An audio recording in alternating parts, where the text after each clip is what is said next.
आखिर क्या होता है कि देश के सबसे पुरानी राजनीति पार्टी का पतन शुरू होता है और धीरे धीरे लोकसभा और विधानसभा के लगभग सारी चुनाव हार जाती है और हाल के दिनों में अपने अस्तित्व बचाने की लड़ाई लड़ रही है। नमस्कार, मैं हूं प्रफुल्ल और आप देख रहे हैं स्टोरी मंच। आज के एपिसोड में ये विश्लेषण करने वाले हैं कि देश के 138 साल पुरानी राजनीति पार्टी बीजेपी से कैसे पिछड़ गई। इस विश्लेषण को शुरू करने से पहले एक बार दोनों पार्टियों के इतिहास पे नजर डालते हैं। कांग्रेस पार्टी, भारतीय राष्ट्रीय कांग्रेस पार्टी इस समय देश की सबसे पुरानी राजनीति पार्टी है। इसकी स्थापना ब्रिटिश अधिकारी एओ ह्यूम और दादा भाई नौरोजी ने 1885 में की थी। 1947 के आजादी में इस पार्टी ने महत्वपूर्ण भूमिका निभाई और अपने नेतृत्व में केंद्र में सरकार भी बनाई। आजादी से लेकर 2019 तक 17 लोकसभा चुनाव हुए हैं, जिसमें 6 बार पूर्ण बहुमत और 4 बार अन्य दलों के साथ मिलकर कांग्रेस ने केंद्र में सरकार बनाई है। इस प्रकार कुल 49 वर्षों तक कांग्रेस केंद्र सरकार का हिस्सा रही है। लेकिन 2014 और 19 में आजादी से लेकर अब तक कांग्रेस का सबसे खराब लोकसभा में चुनावी प्रदर्शन रहा है। जवाहरलाल नेहरू करीब 17 साल तक देश का प्रधानमंत्री रहे। उसके बाद गुलजारी लाल नंदा, फिर लाल बहादुर शास्त्री, उसके बाद इंदिरा गांधी, फिर राजीव गांधी, उसके बाद पीवी नरसिम्हा राव, फिर मनमोहन सिंह कांग्रेस में रहते हुए देश के प्रधानमंत्री का कमान संभाली। 2 सीटों के साथ शुरू हुई। बीजेपी आज पूर्ण बहुमत के साथ केंद्र की सत्ता में है। भारत की राजनीति में भारतीय जनता पार्टी दुनिया भर के पॉलिटिक्स पढ़ने वाले स्टूडेंट के लिए स्टडी का विषय है। अटल से अडवाणी और मोदी से शाह के जोड़ी तक हर वर्ष पार्टी ने एक नई उपलब्धि हासिल की है। बीजेपी की स्थापना 6 अप्रैल 1980 को हुआ था, जिसका इतिहास भारतीय जनसंघ से जुड़ा हुआ है, जिसका स्थापना डॉक्टर श्यामा प्रसाद मुखर्जी ने किया था।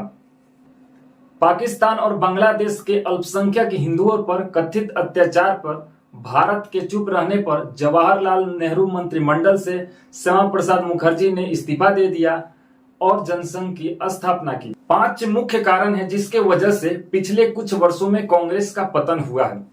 सबसे पहला कारण है टैलेंट मैनेजमेंट। किसी भी पार्टी के लिए उसका कार्यकर्ता उसके लिए महत्वपूर्ण होता है, क्योंकि उनके द्वारा किया गया ग्राउंड लेवल पे काम पार्टी को मजबूत बनाता है।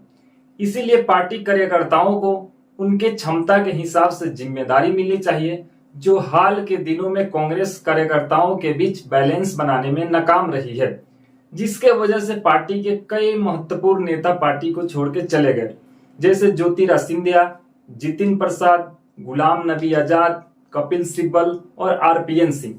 इन्हीं नेताओं में से कुछ नेता बीजेपी को ज्वाइन किए और अच्छा परफॉर्म कर रहे हैं। उदाहरण के लिए ले लीजिए जितिन प्रसाद, जो लगातार दूसरी बार यूपी में मंत्री है।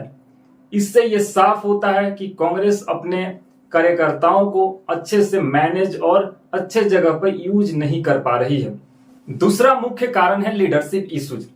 किसी भी पार्टी के लिए महत्वपूर्ण होता है कि उसके पार्टी का संचालन और नेतृत्व किसी ऐसे व्यक्ति के हाथ में होना चाहिए जो स्वतंत्र निर्णय ले सके, जो हाल के दिनों में कांग्रेस में साफ दिखाई नहीं देता है, जिसके वजह से कार्यकर्ताओं के बीच अगर कोई समस्या आता है तो उनके लिए भ्रम की स्थिति पैदा हो जाती है कि उनका समस्या का समाधान कौन करेगा, गांधी परिवार करेगा कि नए नियुक्त राष्ट्रीय अध्यक्ष करेंगे।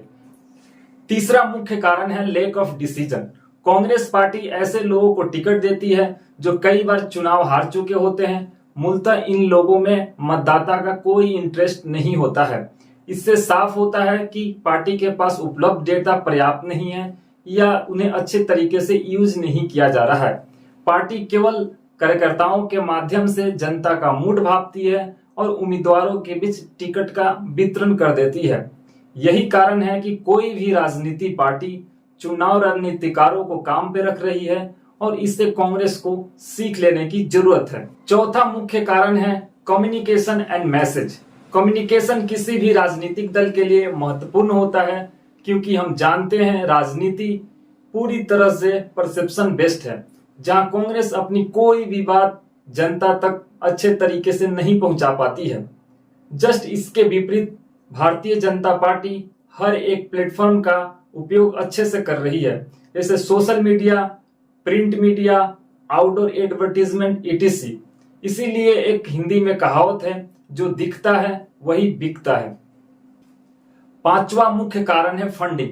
कांग्रेस पार्टी के गिरावट का अंतिम मुख्य कारण है फंडिंग। सीधे शब्दों में बोले तो कांग्रेस पार्टी के पास पैसे नहीं है चुनाव लड़ने के लिए।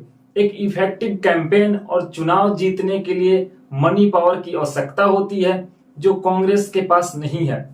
फंडिंग उसी को मिलता है जो सत्ता में होता है। लगातार खराब प्रदर्शन की वजह से कांग्रेस का फंडिंग कम हो गया है। किसी भी पार्टी का 91% फंडिंग कॉर्पोरेट से आता है और एडीआर के रिपोर्ट के अनुसार 2019 और 20 में कांग्रेस को 133 करोड़ और बीजेपी को 720 करोड़ मिले। बीजेपी के पास 2025 कॉर्पोरेट दानकर्ता थे और कांग्रेस के पास 154। इसीलिए कांग्रेस को फंडिंग के बारे में सोचने की जरूरत है। ऐसे ही इंफॉर्मेटिव वीडियो के लिए चैनल को लाइक और सब्सक्राइब करिए। तब तक मिलते हैं अगले एपिसोड में किसी अलग टॉपिक के साथ। जय हिंद, जय भारत।